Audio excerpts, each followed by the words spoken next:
Salut à tous, je suis Jonas Ombeto et je suis ravi de vous retrouver aujourd'hui pour les bases de JavaScript.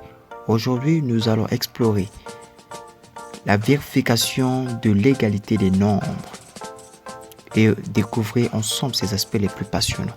À la fin de cette vidéo, vous serez en mesure de savoir l'opérateur d'égalité et de savoir l'opérateur d'inégalité. Assurez-vous de rester jusqu'à la fin pour ne rien manquer. Et si vous trouvez cette vidéo utile, n'oubliez pas de liker et de vous abonner à la chaîne pour plus de contenu éducatif. Sans plus tarder, nous allons directement aborder déjà le sujet des opérateurs d'égalité. Dernièrement, nous avons appris à créer et à stocker des valeurs, mais comment les comparer? Nous devons comparer les chiffres dans ces situations telles que vérifier que le code PIN saisi par un utilisateur correspond à son code PIN enregistré.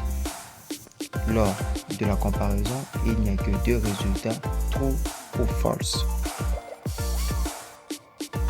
Pour comparer si deux nombres sont identiques, nous utilisons l'opérateur d'égalité égal, égal, égal.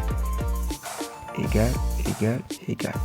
Maintenant, comment savoir que c'est l'opérateur d'égalité?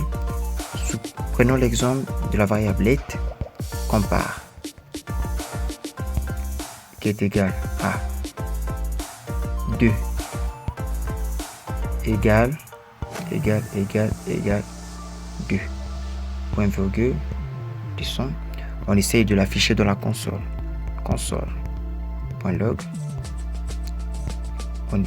On met la variable déclarée. Compare. Ferme. On exécute. Cela nous donne true, puisque dans la comparaison, nous aurons que les résultats true ou false. Prenons d'autres exemples que nous avons eu à déclarer deux variables.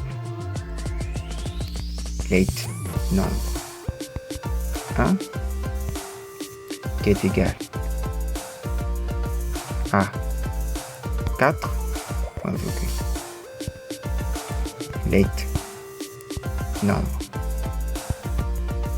2 qui est égal à 4, point virgule. On descend. Créons maintenant une autre variable qui va recevoir les deux variables et il va essayer de faire la comparaison. Const. Comme c'est une réponse qu'on n'aura pas modifiée, c'est mieux toujours de déclarer const. Compare. Égal. Nombre 1. L'opérateur d'égalité égal, égal, égal.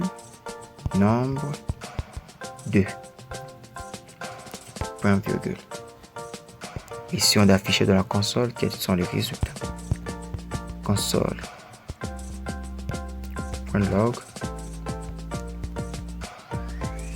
Compare. Ferme. On exécute. Cela nous donne true, puisque 4 est égal à 4. Voilà pourquoi ça nous donne true qui est vrai. Supposons que nous avons 6 et que nous essayons de comparer. 6, est-ce qu'il est égal à 4? Évidemment, c'est non, puisque tout 6 n'est pas égal à 4. Voilà pourquoi cela nous donne false. S'il arrivait qu'on vous pose une question, qu'utilise-t-on pour vérifier si deux nombres sont égaux? La réponse est l'opérateur d'égalité égal, égal, égal. Maintenant que nous avons exploré l'opérateur d'égalité, passons à l'opérateur d'inégalité. Pour vérifier si un nombre n'est pas égal à un autre nombre, nous utilisons l'opérateur d'inégalité, qui est l'opérateur, le point d'exclamation avec deux égales, égal, égal. Cela nous donne l'opérateur d'inégalité. Prenons l'exemple dans une variable let qui est compare qui est égal à 5, l'opérateur d'inégalité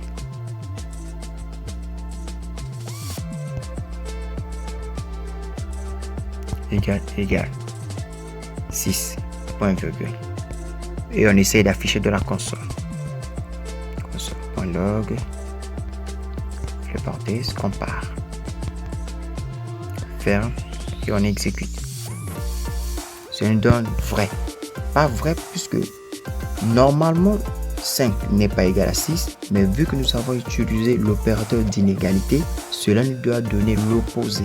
Ce qui est faux doit être forcément vrai. Prenons l'autre exemple. Let nombre 1 qui est égal à 6.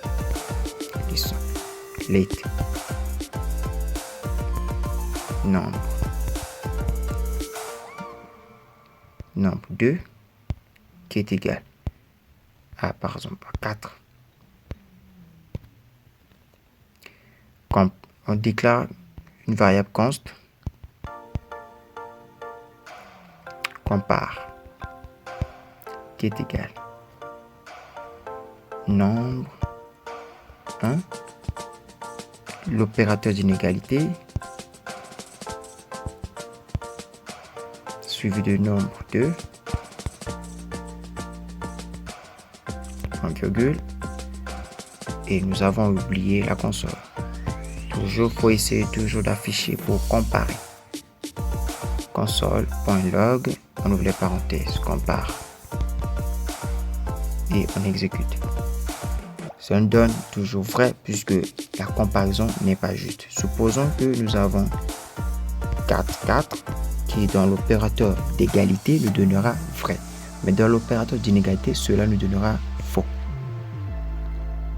Nous pouvons comparer les valeurs avec des variables et les variables avec d'autres variables.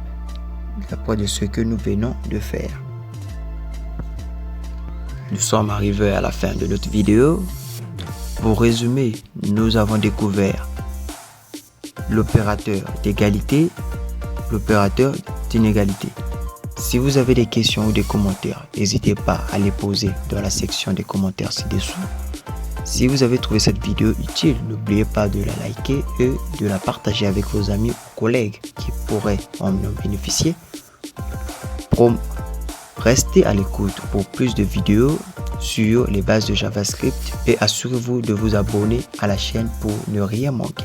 Merci d'avoir regardé et je vous retrouverai dans la prochaine leçon.